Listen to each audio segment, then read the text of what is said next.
Chapter 21, Meditation. In life, the only thing of importance is a radical, total, and definitive change. The rest, frankly, is of no importance at all. Meditation is fundamental when we sincerely yearn for such a change. In no way do we want a type of meditation that is insignificant, superficial, and vain. We must become serious and abandon the nonsense that abounds in cheap pseudo-esotericism and pseudo-occultism. We must know how to take things seriously, how to change, if what we really and truly want is to not fail in the esoteric work. Those who do not know how to meditate, the superficial, the ignorant, will never be able to dissolve the ego. They will always be impotent driftwood in the tumultuous sea of life. Defects discovered in the field of everyday life must be understood profoundly through the technique of meditation. The didactic material for meditation is found precisely in the different events and daily circumstances of everyday life. This is indisputable. People always complain about unpleasant events. They never know how to see the usefulness of such events. Instead of protesting against disagreeable circumstances, we must extract useful elements from them for our spiritual growth through meditation. In-depth meditation on this or that pleasant or unpleasant circumstance allows us to savor the event and its outcome within ourselves. It is essential to make a clear distinction between what it is to savor the work and what it is to savor life.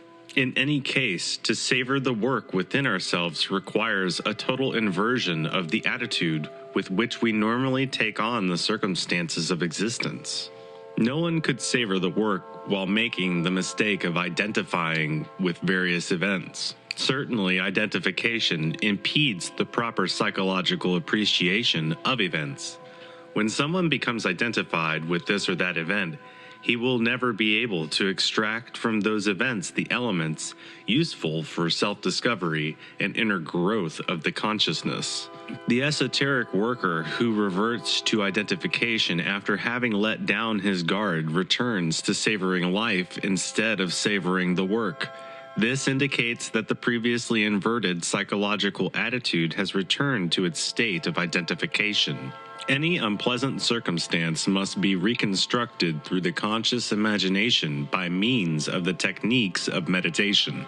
The reconstruction of any event allows us to directly verify for ourselves the various I's participating in the event. Let us take for an example a scene of jealous love in which the I's of anger, jealousy, and even hate intervene.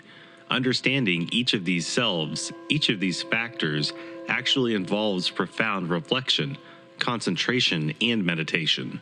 The marked tendency to blame others is an obstruction, an obstacle to the understanding of our own mistakes. Unfortunately, it is an extremely difficult task to destroy within ourselves the tendency to blame others. In the name of truth, we would say that we are the only ones to blame for the diverse, unpleasant circumstances of life. The different pleasant or unpleasant events exist with us or without us and are constantly repeated mechanically.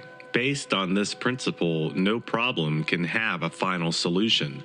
Problems are of life, and if there were a final solution, life would not be life, but death.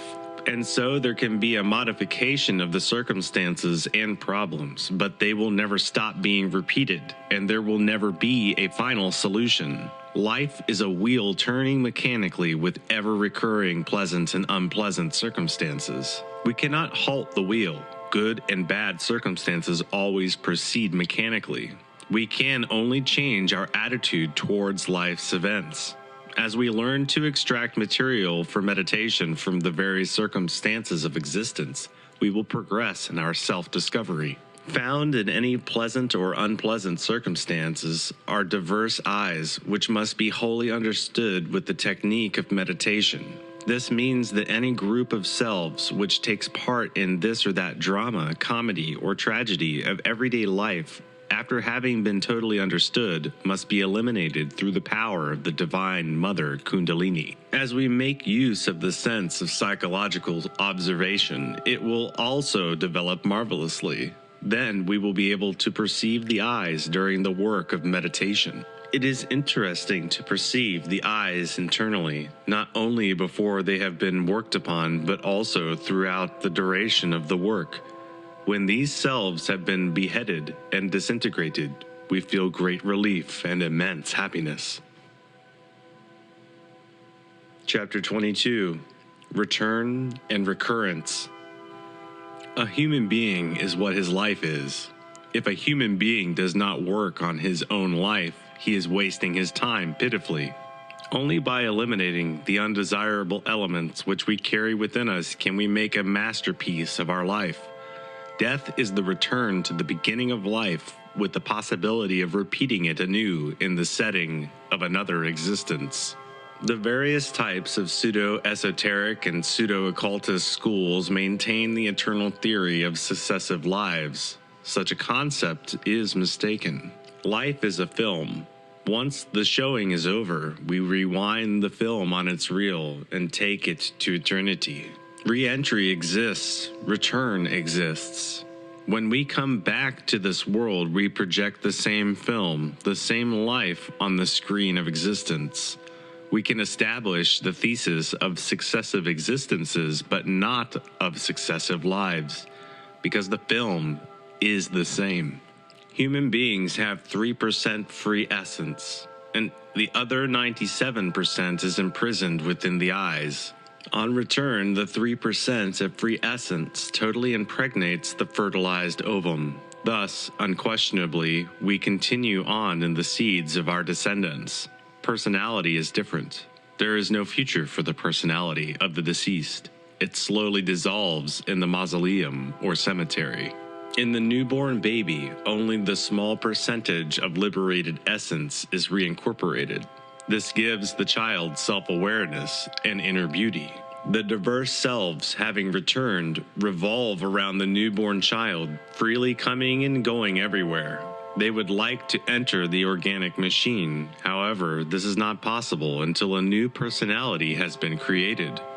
It is good to know that the personality is energetic and that it is formed through experiences over time. It is written that the personality is created during the first 7 years of childhood, and that subsequently it is strengthened and fortified by all of the experiences of everyday life. The eyes start to intervene in the organic machine little by little as the new personality is created. Death is a subtraction of fractions. Once the mathematical operation is terminated, the only things which continue are values. In other words, eyes, which are good or bad, useful or useless, positive or negative. Values in astral light attract and repel one another according to the laws of universal magnetization. We are mathematical points in space which serve as vehicles for predetermined sums of values. These values, which serve as a basis for the law of recurrence, are always found within our human personality. Everything happens just as it happened before, with the addition of the results or consequences of our former actions. Since many eyes from former lives exist within each one of us, we can emphatically assert that each of them is a different person. This leads us to understand that within each of us lives a myriad of people, each with distinct commitments. Within the personality of a thief exists a true den of thieves. Within the personality of a murderer exists a gang of murderers. Within the personality of a womanizer exists a bawdy house of lechers. Within the personality of any prostitute exists a brothel, etc. Every one of these people that we carry within our own personality has his or her own problems and commitments. People living within people, persons living within persons. This is irrefutable, indisputable. Gravest of all is that each of these persons or selves which live within us comes from former existences and has set commitments. The I that had a love affair at the age of 30 in a past existence will wait until that age in a new existence in order to manifest itself. When the moment arrives, it will search for its dream lover and will telepathically contact the loved one. Finally, the re-encounter and reenactment of the scene will take place.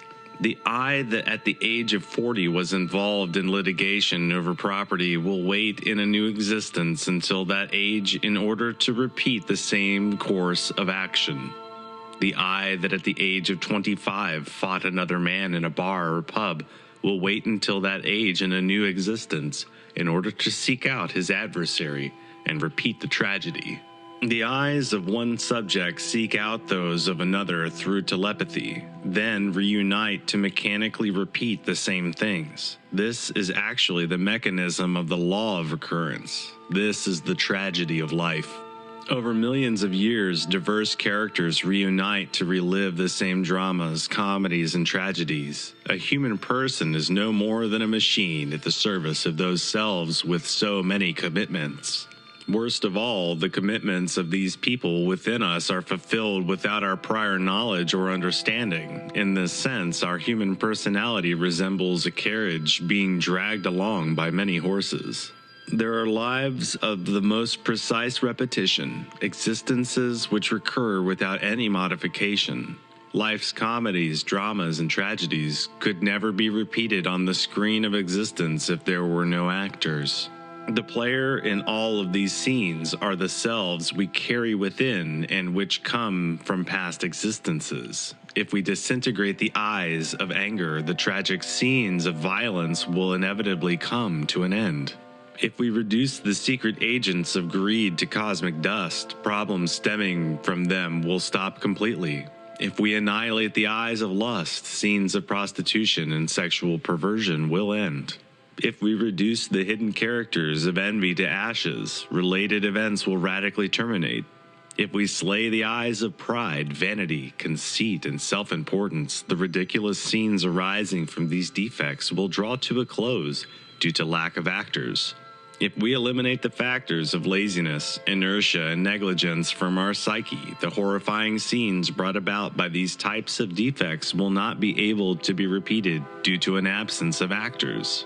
Feasting, drunkenness, etc. will come to an end for want of participants if we pulverize the disgusting eyes of voraciousness and gluttony. Since these multiple selves are unfortunately processed at different levels of the being, it becomes necessary to recognize their causes, their origins, and the Christic procedures which will finally lead us to the death of the me, myself, and to ultimate liberation.